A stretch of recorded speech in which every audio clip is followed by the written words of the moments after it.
Press మిత్రులకు అదేవిధంగా electronic media మిత్రులందరికీ కూడా నమస్మాంజలు. శ్రీ శ్రీనివాస్ గౌడ్ గారి నేతృత్వంలో పెద్దలు గౌరవనీయులు శ్రీ స్వామిగౌడ్ గారి ఆధ్వర్యంలో, ఎందుకంటే మేము అందరం ఉపాధ్యాయ ఉద్యోగులుగా పనిచేసినటువంటి వాళ్ళం కాబట్టి, ఉద్యమాలను నిర్వహించిన వాళ్ళం కాబట్టి, ముఖ్యమంత్రి గారి వైఖరి చూసిన తర్వాత ఉక్రోషంతో మాకు రక్తమంతా ఉడుకుతుంది. ఈ విధంగా మమ్మల్ని చిత్రీకరిస్తుండు. మా ఉద్యోగస్తులను, ఉపాధ్యాయులను, కార్మికులను అందరినీ కూడా రాక్షసులుగా ప్రజల ముందు ఉంచుతాడు. ఆయన ఒక మాట అంటే మాకు ఎంత బాధ కలిగిందంటే, నాది కోసుక తింటరా అనేటువంటి ఒక మాట మాట్లాడిండు.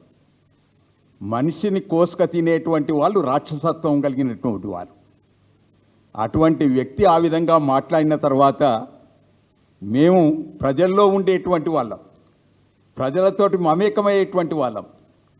మీరే రాసుకున్నారు ఉపాధ్యాయ ఉద్యోగ సంక్షేమం కొరకు ఈ కార్యక్రమాలు నిర్వహిస్తామని. వాటిని అమలు పరచాలని 2 సంవత్సరాల నుంచి కోరుతుంటే, సంవత్సరంన్నర నుంచి కోరుతా అంటే కూడా వాటి గతి లేనటువంటి ఒక పరిస్థితి వచ్చింది. కాబట్టి మొన్న సమావేశం ఏర్పాటు చేసి, మరి ప్రభుత్వంను ఇన్ని రోజుల నుంచి కూడా మేము విజ్ఞప్తి చేసినప్పటికీ కూడా దానికి ఖాతరు లేకుంటున్నారు. ఇక సమరమే శరణ్యం అనేటువంటి ఒక మాట చెప్తే నీకు అంత ఉక్రోషం ఉంటే ఎట్లనండి? ముఖ్యమంత్రిని బాధ్యత, రాష్ట్రంలో ఉండేటువంటి ప్రజలందరూ సంక్షేమం చూసేటువంటి యొక్క బాధ్యత ముఖ్యమంత్రి గారిపై ఉంటుంది. అసలు కమిటీ చేయకపోతే, మాట్లాడకపోతే, ఒక్కనాడు చర్చలు లేవా? అంత ఉక్రోషం ఎందుకు ఉంటుందండి?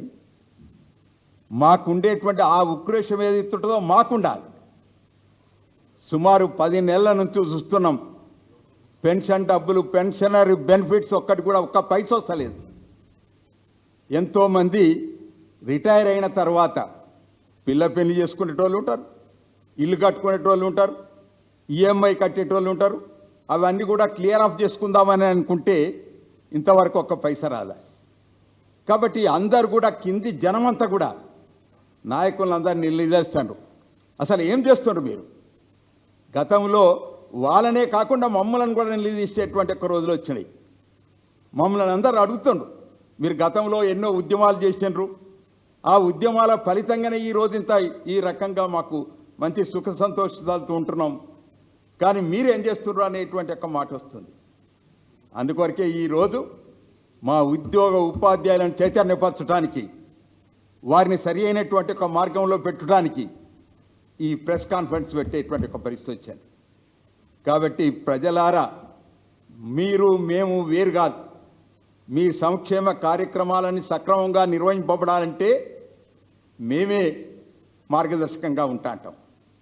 అన్నిటికీ మార్గాన్ని చూపించి సరి అయినటువంటి దృక్పథంలో మీ సంక్షేమాలు జరిపేటువంటి ఒక కార్యక్రమం మాపై ఉంటుంది.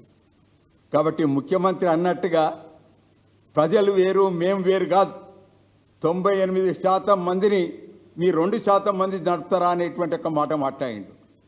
అసలు ఉద్యోగులలో ముఖ్యమంత్రి కూడా ఉద్యోగస్తుడు అన్నట్టేనా? ఆయన మాత్రం జీతం తీసుకోవచ్చు, అన్ని సౌభాగ్యాలు పొందొచ్చు, కానీ మాకు మాత్రం ఇచ్చే కాడ మాత్రం ఒక్క పైసా లేదు అని అంటే ఇది సరి అయినట్టు న్యాయమేనా? ప్రజలే నిర్ణయం చేద్దాం, ప్రజల దగ్గరికి పోదాం, ప్రజల్ని నిర్ణయం చేయమని చెప్తాం. కాబట్టి మేము ఇప్పటికైనా మా ఉద్యోగ ఉపాధ్యాయ కార్మికులతోటి, రాష్ట్ర ప్రభుత్వంతో, నేను ఒక మంత్రి చెప్తాడు ఫ్రస్ట్రేషన్లో మాట్లాడిండు అనేటువంటి ఒక మాట. ఏం ఫ్రస్ట్రేషన్ అయ్యా? ఇవాళ మాతోటి ఎన్నిసార్లు చర్చలు చేస్తేవి? మా సమస్యల మీద మీరు ఒక అవగాహనకు వస్తేవా? ఒక్క సమస్య ఇప్పుడు మా స్వామిగాడు అన్నట్టుగా 36 సమస్యలు, ఒక్క నయా పైసా ఖర్చు లేనటువంటి ఒక సమస్యలు ఉన్నాయి. వాటినైనా పరిష్కారం చేస్తేవా? ఒక్కటి పరిష్కారం చేయకుండా, చూడకుండా నీ ఇష్టం వచ్చినట్టుగా ఫ్రస్ట్రేషన్ ఉన్నారంటే ఎట్లా? కాబట్టి ఇది సరి అయినటువంటి ఒక నిర్ణయం కాదు. మీ వైఖరి చూసినంత మాత్రం మా ఉద్యోగ ఉపాధ్యాయ కార్మికులందరూ కూడా కడుపు కాలుతుంది, నెత్తురంతా ఉడుకుతుంది, రోమాలన్నీ నెక్కబడుతున్నాయి. కాబట్టి ఆ పరిస్థితుల్లో ఉన్నాం.